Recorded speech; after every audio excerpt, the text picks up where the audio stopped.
everybody, it's Kelly with KP Threads Boutique. I'm going to show you how you can create your own font charts.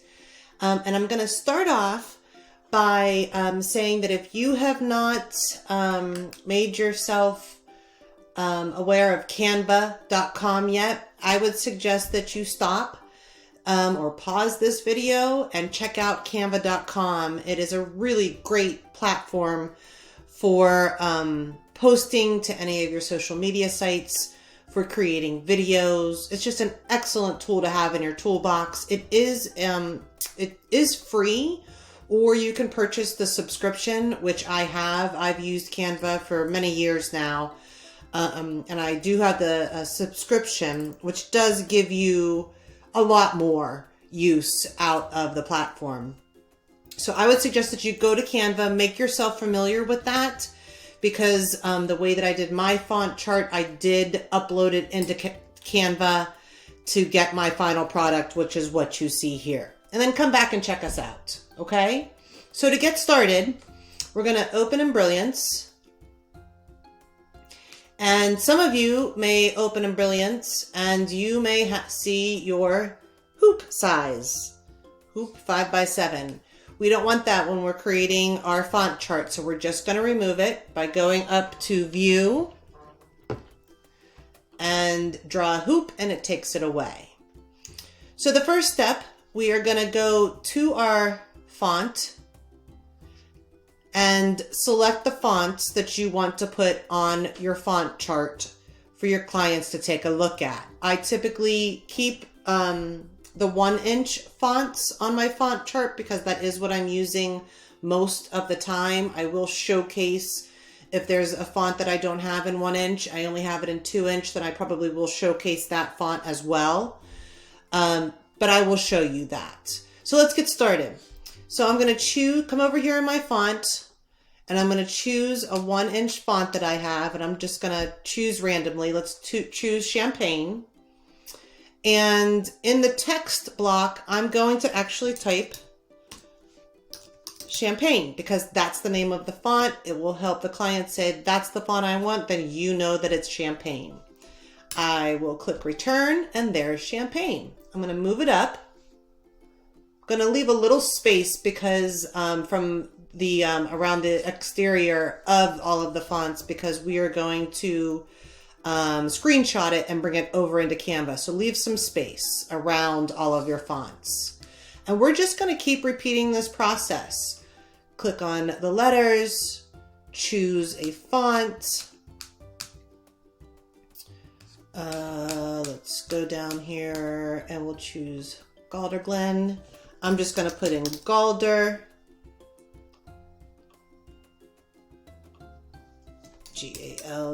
Galder, and there's Galder. I think I may have, yeah, I moved so I'm just gonna back this out a little bit.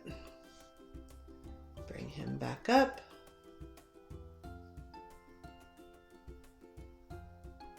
Perfect, let's get Galder up there. Now I don't want them to have the same colors.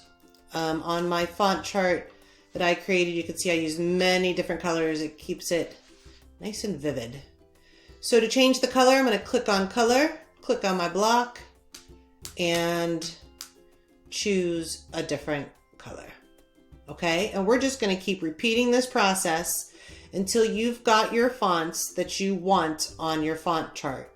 I will show you what I mean by choosing one of the bigger fonts. There's two things actually that I would do on your font chart. Bradford, I only have in 2-inch, 3-inch, 4-inch, and 5-inch. I don't have it in 1-inch. So I did showcase that one because anybody that chooses Bradford, it is a pretty popular font of mine. They need to understand that it's going to be larger than several of the other fonts. I would also, if you have a font that does not have capital letters, showcase that font so that any client will know that it doesn't have a capital letter in it. Okay, so back to Embrilliance. Once we get all of our fonts filled up on here, what you're going to do is take a screenshot. And if you don't know how to do that, I'm on a Mac. you click Shift Command 4, and that's going to allow you to take a screenshot. And then we're just going to, here's my KP Threads on my desktop. We're going to drag that screenshot into KP Threads. Okay, so I'm going to click Shift Command 4. Actually, before I do that, let's take a step back. We're going to take these grid lines off. We don't want to see those on our font chart. So go to View, click on Draw Grid, and it takes away the lines, the grid lines. Now we are going to take a screenshot. Shift Command 4. It gives me my little bullseye, so to speak. And I am just, on all of your fonts, you're going to just draw the box around them. The entire box of fonts. Okay? There's my screenshot. I'm going to pull it up into, if I can, into my KP Threads. Okay? Now, you're going to go into Canva. And on your Canva page, let's say I'm going to create a Facebook post that I want to show, be able to show on Facebook what my fonts are. Create design, and here you'll see Facebook post. Click on Facebook post, and we need to upload our screenshot that we just took. So I'm going to find my screenshot, click on it, click opened. That's not my screenshot. Hold on a second. I am going to find my screenshot. Should be this one. There we go. Get this one out of here. And I'm just going to pull my fonts into the Facebook template. From here, if you have the subscription to Canva, you can remove this background or any background. Click on Edit Image, BG Remover, Background Remover. Click on that and it will remove that background for you.